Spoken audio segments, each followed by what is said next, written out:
Hey guys, today we're going to be making my custom Mandalorian gauntlets. Just to let you know, this is not the helmet that I'm going to use with this costume, this is just one of my old ones. But I thought it looked really good with the costume, so I just threw it on real quick. These gauntlets are just a custom design, so they're not actually from Star Wars. I was just drawing some designs, and I drew this one, and I really liked it, so I decided to use it on this costume. You'll notice that the gauntlets are pretty plain. They don't have any flamethrowers or darts or anything like that on it. That'll be in a separate video. In the future, I plan to do a video solely on accessories for this costume. I am still working on the template for this costume, so don't worry, I haven't forgotten about it. But if I change anything on the costume, then I'll have to change the template, and I'd want to do that before I upload it. But let's go ahead and get into the build. So basically what you see here is the early stages of the costume development. These are just some drawings and some templates that I drew up. These are ones that I didn't end up using, but I used them to get the one that I used. Making templates from scratch is really not an easy process. So making this one based off of the drawing that I did was definitely a time-consuming process. But you guys won't have to make that template from scratch. Once you have the template cut out, you can go ahead and trace it onto your foam. I'm using 6mm thick foam, as I showed in the last video. In order to transfer this line in the middle over to the foam template, you can use a Sharpie and just mark onto the piece of paper really hard, and the ink will leak through onto the foam through the paper. Once you have that, just connect the dots. A ruler definitely helps for this part. Now, since this is just one half of the gauntlet template, you're going to want to flip it over and draw out a second template. And this is what the flip times 2 means. You'll also want to trace out the elbow pads. Now it's time to cut them out, and I'm going to use a ruler to cut along the straight edges. This doesn't work with those rounded edges like on the one side of the gauntlet and the front, but it does work along the parts like the elbow pad socket. I'm just using an X-Acto knife here, but you can also use a box cutter if you have one of those. As long as the knife is not serrated, then it should work just fine. For a lot of these edges, you want to try to keep your blade as straight up and down as possible, because you don't want to accidentally bevel an edge that's supposed to be flat. I am going to be beveling that one straight edge along the back of the gauntlet, so let's see how to do that now. So you can see that these edges are flat, they are parallel with each other, and if you glued them together, you can imagine what it would look like. It would just be kind of a one-level flat gauntlet, but I wanted to add a point to this area, similarly to how the Clone Trooper armor looks. So what I'm going to do here is line the ruler up along the edge that I want to bevel, and then just run my knife along the inside of that ruler, making sure to tilt the knife inwardly. Slanting that knife is very important because that's what's going to give you the bevel, so make sure you tilt the knife to the right or left depending on which way you want to bevel it.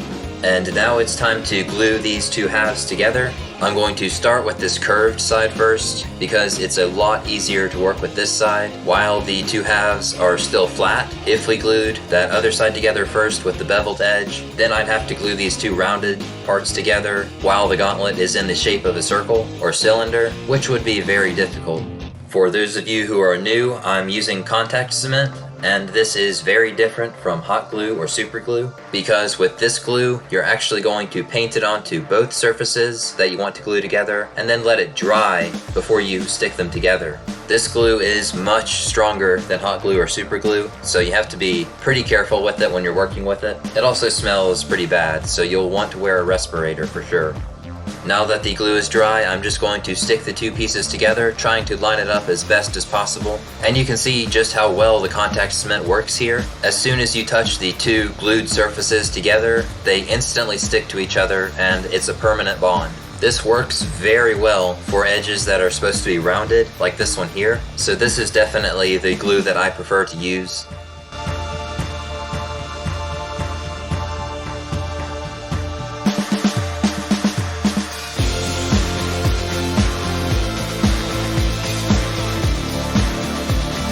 Now it's time to work on these extra pieces, like the extra armor plate on the gauntlet and the elbow pads. For both of these, I just cut some V-grooves in these places that you can see here. V-grooves are pretty easy to make, and I'll show you how I did that in a later part of the video when I cover the hand plates. But it's really nothing complicated. All you have to do is use the ruler and then cut at an angle, just like I showed with the beveling technique, except you're going to do it twice in both the left and right direction.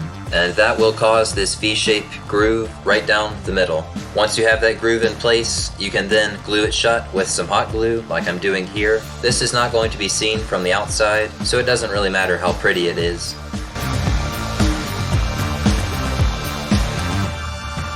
And I'm going to do the same thing for these two side panels on the elbow pads.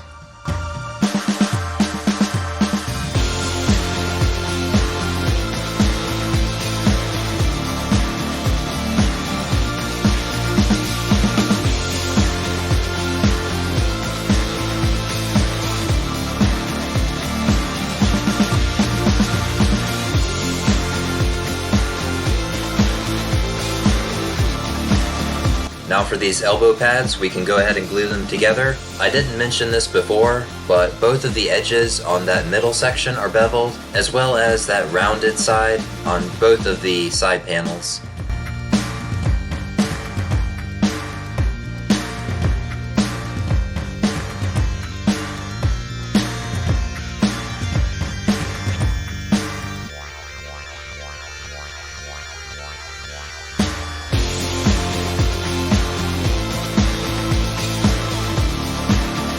And once the glue is dry, you can now just stick the edges together, making sure to line them up at the start. And because of that bevel and that rounded side piece, the elbow pad will start to curve. I wanted this elbow piece to have sort of a rounded look to it, and I think I got that pretty good.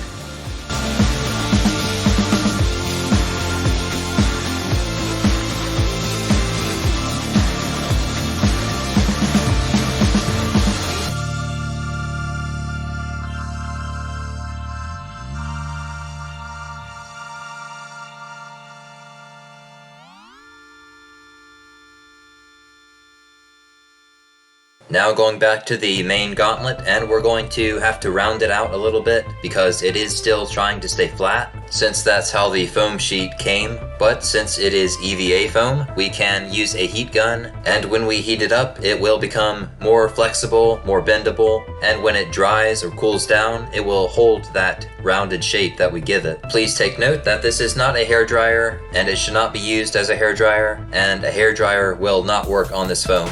This is a heat gun, which is normally used to heat up sticky surfaces to get rid of them or to melt paint off of walls. So it's much more powerful than a hairdryer.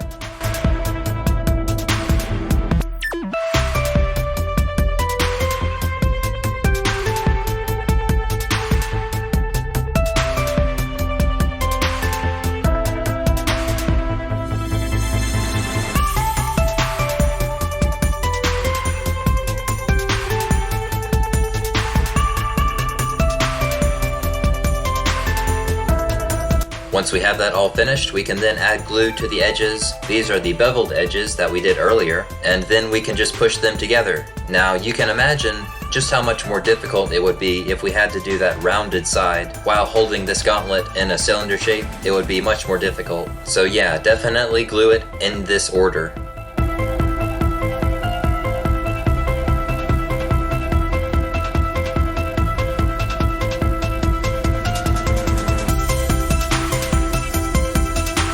Now it's time to glue on that second level of armor, and there is a lot of glue involved in this step, so you have to be really careful with lining everything up, but all in all, it's pretty straightforward. This can be pretty tricky, but don't worry about it being exactly even on both sides. You can only really see one side at a time, so it doesn't have to be perfect.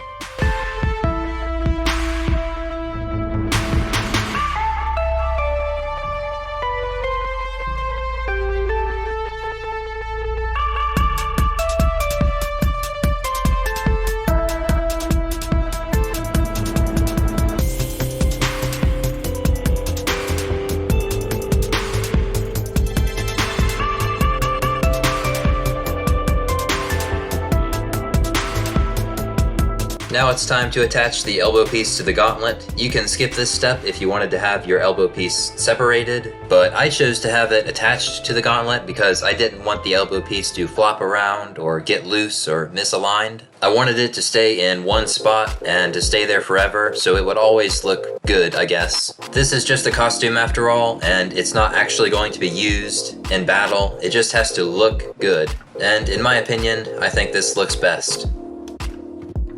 Okay, so now we can move on to the hand plate, and just like before, you're going to take the paper template, cut it out, and then trace it onto this foam sheet. I am once again using 6mm thick foam, just like with the gauntlet.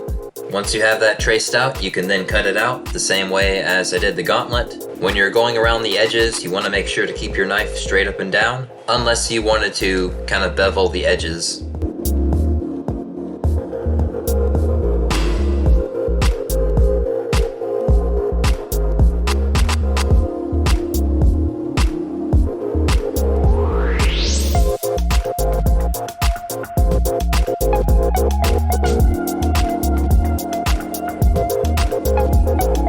And now I'm going to make some V-grooves on the backside of the hand plate in order to get a cool bent metal kind of effect. Making this V-groove is pretty simple. As you can see, I'm just going to trace one line with the knife right down the middle, and then I'm going to do a slanted cut on one side to the right, and then I'll do a slanted cut on the other side, slanting the knife to the left. Once again, using a ruler can help tremendously with this step because you want to keep your lines as straight as possible.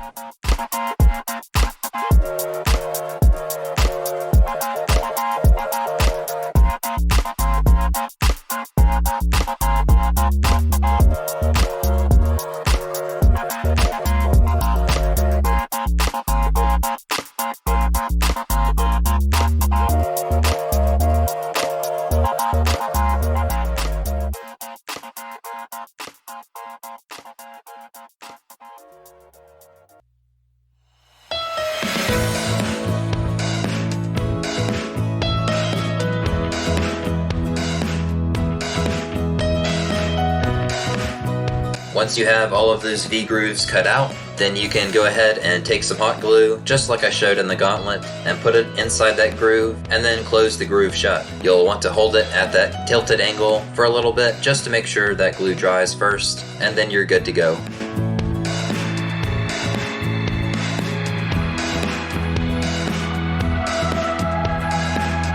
So now comes the part where we have to attach it to a glove, and I already picked out a glove for this part, so you'll have to pick one out for yourself, but just try to find one that fits with the character and it doesn't look like anything from our world. If you're going for the Star Wars look, make sure if there are logos on the glove that they're going to be covered up later on. So all I'm doing here is attaching some pieces of Velcro to the back of the hand plate and securing it in with hot glue. I suggest using 2 pieces of Velcro here, one at the top and one at the bottom, in order to have a better connection to the glove. Also, before you stick on the Velcro pieces, you'll want to make sure that it lines up with where you're going to put it on the glove, so make sure you're not putting a piece of Velcro off of where your hand would be.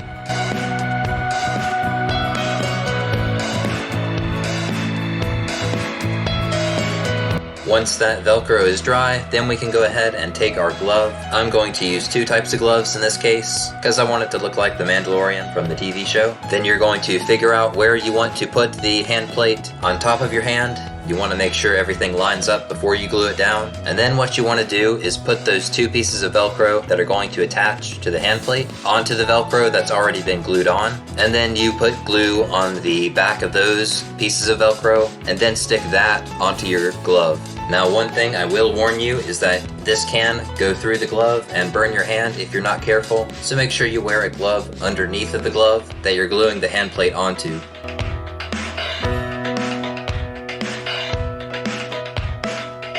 And there you go, we have 2 pieces of Velcro that are glued onto the glove, and if they are sticking off around the edges, you can just take some hot glue and kind of reinforce the connection by adding some hot glue around the edges. Just make sure that it dries before you stick the hand plate on, unless you want to attach the hand plate permanently, in which case you don't even need to use Velcro at all. Now for the inside of the gauntlet, just like on my Clone Trooper armor, I'm going to add some padding using some insulation foam just to make it stick to my arm a little better. If your arms are skinnier than mine, then what you can do is just add extra foam padding all around the inside of this gauntlet, and that will help beef it up a little bit more and stick to your arm better. It's really important when wearing a costume to make the armor fit you, because you don't want it to be baggy or oversized or undersized anywhere. I would like to point out that this foam that I'm using is not EVA foam. I showed it in my tools and materials video, but it's basically just spongy foam. It's mostly used for like stuffing pillows or something, so you should be able to find it in any craft store near you. Another word of warning, this stuff does tend to absorb the hot glue, so you need to be very careful with how you glue it on. You want to put a lot of hot glue on it and kind of hold it in place very firmly, but you don't want to squish it up against the surface that you're gluing it to, because that will cause it to absorb the hot glue below it. So just make sure that it will fit your arm, and you can even test fit it by sitting it inside before you glue it in if you want to test it. And I'll do sort of a wiggle test in this part of the video just to show you that it definitely holds it in place better.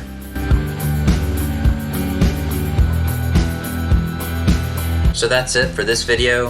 I hope you guys enjoyed it and found it informative. If you want to see more content like this, then like the video and go ahead and subscribe if you haven't already. I've already started on the next few videos, so stay tuned for more on the way. Bye guys.